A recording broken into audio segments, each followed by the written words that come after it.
क्या हाल है? ठीक है। तो सुनो, कल हमने ये जो कक्षा 8 का अध्याय 2 इसका घन और घनमूल का पार्ट 1 कर लिया था, और मैंने कहा था कि कल आपके लिए पार्ट 2 लेके आऊँगा। ठीक है। तो आज हम क्या कर रहे हैं, घनमूल ज्ञात कर रहे हैं। घन तो हमने ज्ञात कर लिया, आज हम घन मूल ज्ञात कर रहे हैं। ठीक है। तो ध्यान दो, सबसे पहले हम देखते हैं कि घनमूल होगा क्या गुरुजी हैं के बेला आया। तो देखो घनमूल क्या होता है। कल हमने क्या किया था कि घन ज्ञात किया था। घन कैसे ज्ञात किया था? जैसे 3 की घात 3 की थी, इसको हमने इस प्रकार लिखा था, इसी प्रकार लिखा था ना। तो कितने आए थे? 27 आए थे। कल हमें ये दिया गया था, ये पूछ रहा था कि भाई 3 का घन कितना हुआ है। आप हाथों हाथ बिना टाइम वेस्ट करे बता दिए गुरु जी 27 हुआ नहीं। आज अपन क्या करे वालो आ संख्या देखो, पूछे को क्या का ही है 27, क्या का घनमूल है। हिंदी में पूछेगो ये घनमूल किसका है। तो आपको क्या करना है, इससे यो ज्ञात करना है। समझ में आई? अब थे पूछोगा गुरुजी ओ क्या ज्ञात होगो, तो देखो इन खातर तो खड़ा। तो अपन की करना है, अपन कोई संख्या दे दीजिए, मान लियो 64 दे दी कि भाई 64 का घनमूल कितना आएगा। तो सबसे पहला काम हमें करना होगा, इसका अभाज्य गुणनखंड। क्या करना पड़ेगा? अभाज्य गुणनखंड।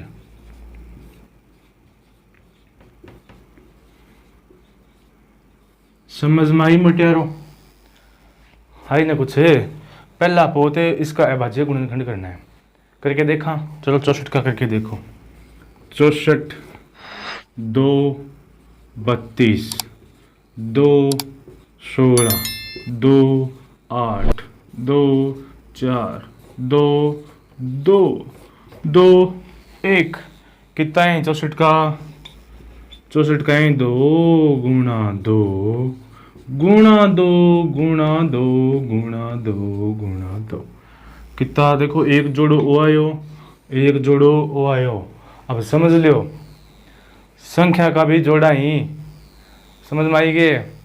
चलो देखो, हाँ अपन क्या करना है, 64 का सबसे पहले अभाज्य गुणनखंड करना है, उसके बाद जोड़े बनाने हैं। उसके बाद कितने जोड़े बनते हैं, जितने भी जोड़े बनते हैं उनमें से एक एक संख्या लेनी है। जैसे एक जोड़ा ये हो गया, इसमें से 2 ले ली, एक जोड़ा ये हो गया, इसमें से 2 ले ली, तो कितना आ गया?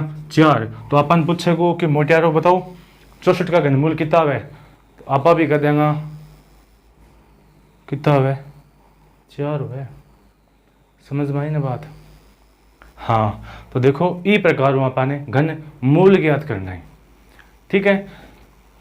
तो देखो इनमें मिटाऊं, शुरू स्टार्ट करा।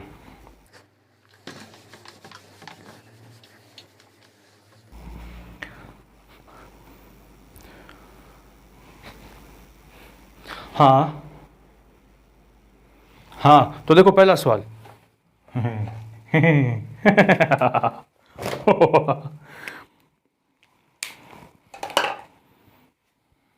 कर दियो कट। केड़ो लाग्यो? बहुत ही चोखो लाग्यो हो गयो।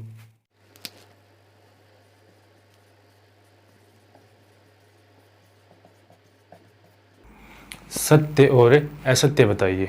ठीक है, सत्य और असत्य बताना है। तो देखो हम देखते हैं 1 से लेकर 5 तक कौन सा सत्य और कौन सा असत्य। सबसे पहले देखो, प्रत्येक सम संख्या का घन सम होता है। ये मैंने आपको कल अच्छी तरह बताया था, और 1 से 10 तक लिखवाई थी, उसमें भी आप देख सकते हो कि प्रत्येक सम संख्या का घन सम होता है। तो पहले का जो पहला है वो क्या होगा बच्चों? ये है सत्य होगा। पढ़ के देख लेना क्या होगा, सत्य होगा। और दूसरा देखो, दूसरे में क्या पूछ रहा है कि ऐसा कोई पूर्ण घन दूसरा एक पूर्ण घन संख्या 2 शून्यों पर कभी समाप्त नहीं होती है। ये मैंने कल आपको लिखाया भी था, और एक बार फिर बता दे रहा हूँ कि न्यूनतम 10 होता है जिसमें एक शून्य होता है। इसका भी अगर हम घन करें तो 3 जीरो आते हैं। कितने जीरो हमें? 3 जीरो। तो ये 2 जीरो पर तो समाप्त नहीं हो सकती ना, तो ये क्या है? सत्य है।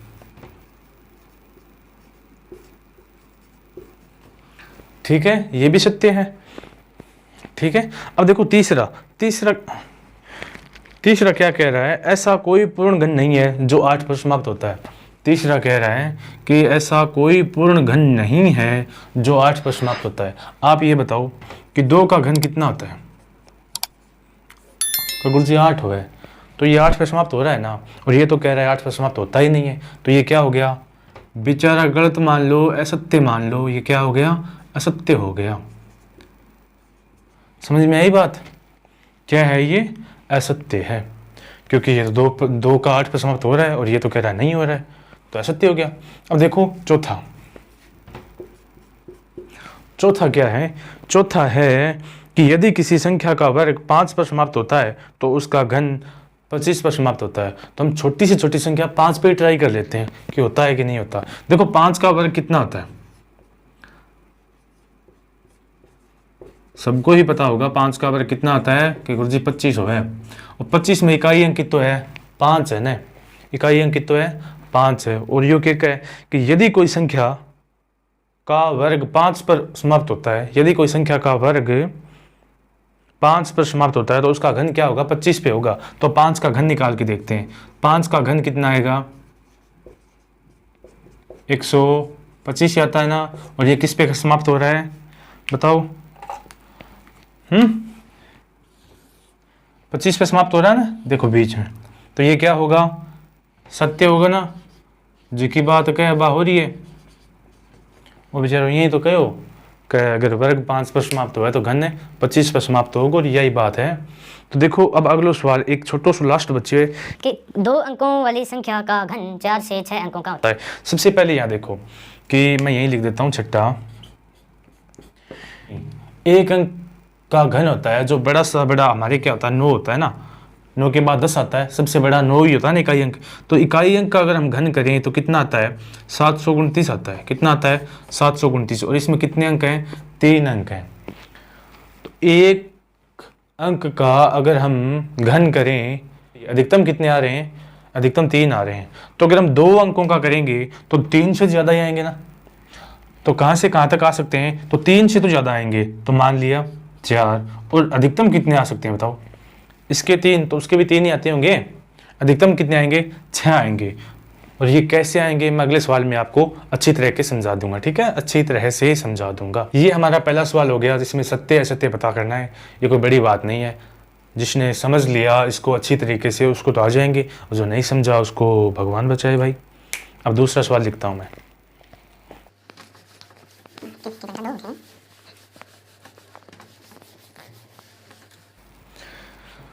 दूसरा सवाल लिखने से पहले मैं एक काम कर लेता हूँ, ठीक है। देखो वही कल वाला काम, क्या कि भाई 1 का क्यूब, कितने का क्यूब, 1 का क्यूब, 2 का क्यूब, 3 का,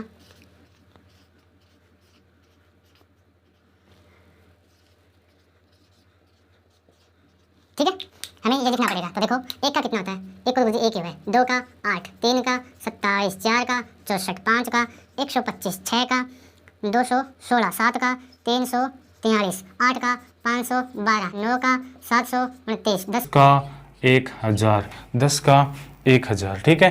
अब दूसरा सवाल क्या कह रहा है कि आंकलन विधि से एवं अभाज्य गुणनखंड विधि द्वारा निम्नलिखित संख्याओं का घनमूल ज्ञात कीजिए, ठीक है। क्या करना है, घनमूल ज्ञात करना है। अभाज्य गुणनखंड विधि द्वारा मैंने आपको बता दिया ना कि सबसे पहले उसके अभाज्य गुणनखंड करो और उसके बाद 3-3 के जोड़े बनाओ, प्रत्येक जोड़े में से एक एक अंक लेना है और फिर उन अंकों को गुणा करना है, जो फाइनल उत्तर आएगा वही हमारा घनमूल होगा। इसमें मैं 64 जो है ना 64 ये बता रहा हूँ, पहला कौन सी विधि द्वारा, अभाज्य गुणनखंड विधि द्वारा।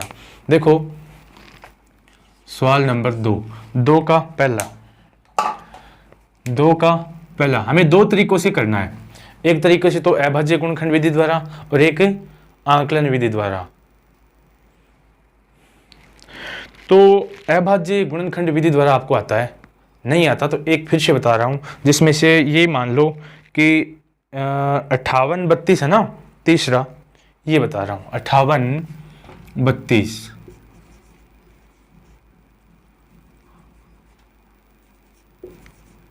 ठीक है। तो सबसे पहले हम क्या कर रहे हैं, इसके अभाज्य गुणनखंड करना पड़ेगा ना, तो 5 8 3 2, 2 का भाग 2, 2 9 दुए 18, 1 दुए 2, 6 दुए 12, फिर से 2 का भाग 2, 2 एकम 2, 4 दुए 8, 5 दुए 10, 8 दुए 16, फिर से 2 का 2, 7 दुए 14, 2 दुए 4, 9 दुए 18। अब कितने का जाएगा भाई? लास्ट में 9 है, 3 का देखिए, देखो 3, 3 दुए 6, बच गया 1, 4 तिये 12, 3 तिये 9, फिर से 3 का 2, 8 तिये 24, 1 तिये 30, फिर से 3 का 2, 3 दुए 6, 7 तिये 21, फिर से 3 का 2, 9 तिये 27, फिर से 3 का 3 तिये 9, फिर से 3 का 1 तिये 3। अब बताओ जोड़े किस किस के बन रहे हैं? तो जोड़े देखो 2 गुणा 2 गुणा 2 गुणा 3 गुणा 3 गुणा 3 गुणा 3। ठीक है, एक जोड़ा तो ये बन गया, यहाँ से देख लो, एक तो ये बन गया, एक ये बन गया, एक ये बन गया।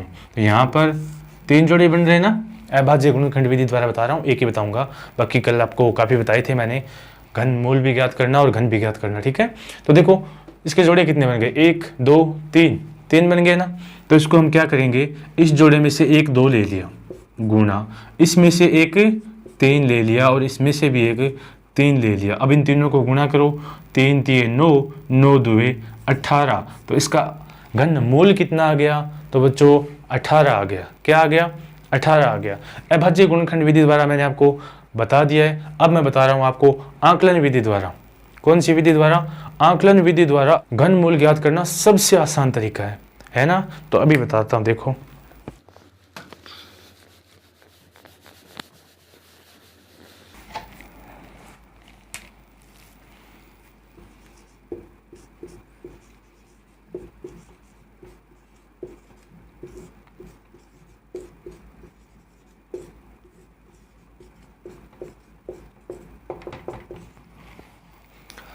अब देखो हमें आंकलन विधि द्वारा घनमूल ज्ञात करना है। क्या करना है? घनमूल किसी भी संख्या का कर सकते हो, चाहे वो कितने भी अंकों की हो। ठीक है, तो अब देखो हमारे जो सवाल है उसमें से देखो कुछ संख्याएं हैं। पहला दे रखा है 64, कितना? 64। दूसरा 343, और तीसरा वही 58 32। ये 3 देख रहे हैं। कौन सी विधि द्वारा? आंकलन विधि द्वारा। तो देखो ये जो 64 है 2 अंकों का है, हमने 3 अंकों तक की तो याद ही है हमारी, है ना। तो 64 किसका है? तो सर जी इसमें आंकलन हो या याद विधि मान लो, ये किसका है? 4 का है। किसका है? 4 का है। तो इसको आप आंकलन विधि मान लो या याद विधि मान लो, हमने याद कर रखा है 10 तक तो। दूसरा देखो 343, 343 कौन सी विधि है? ये भी याद विधि है ना, क्योंकि याद किया हुआ है। किसका है? तो सर जी 7 का है। किसका है? 7 का। ये देखो 64 4 का है, 343 7 का है। अब आगे है 5832, ये तो इनमें कहीं नहीं है।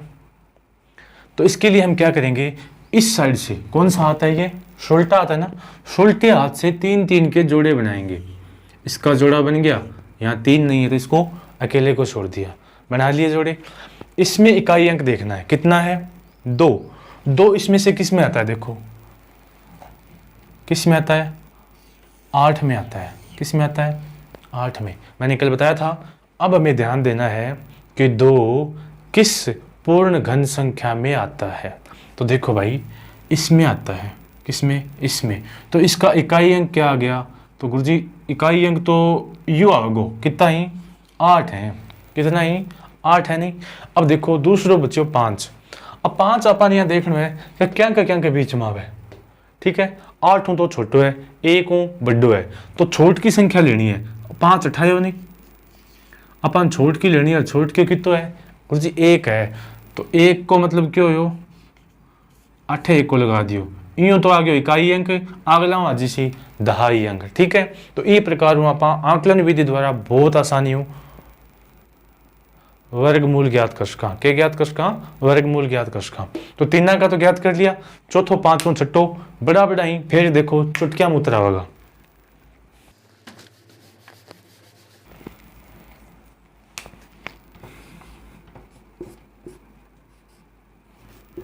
चौहत्तर 0 88 33 75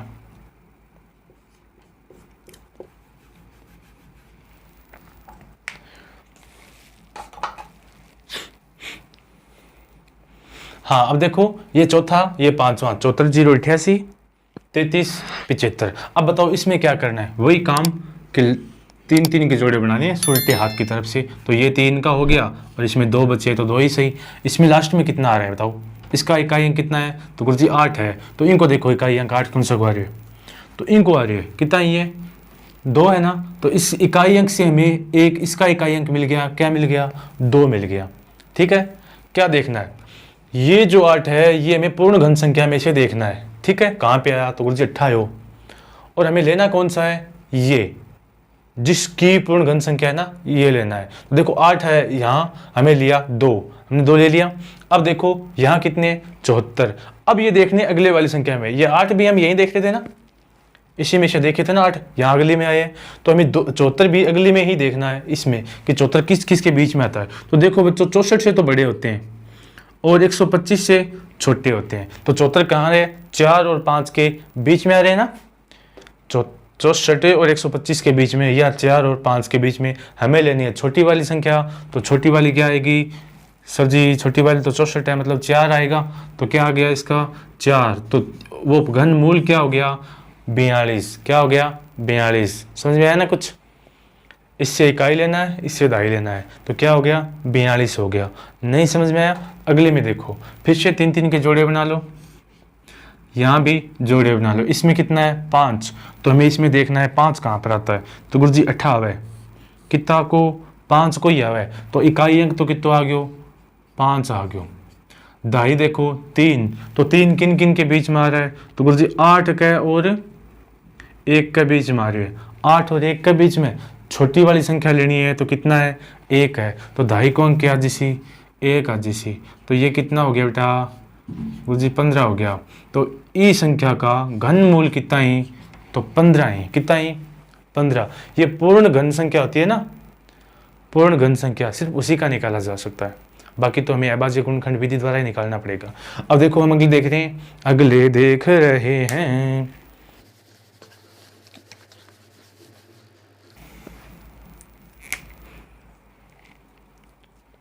10 6 48 46 6 56। अबे तेरी चौथो,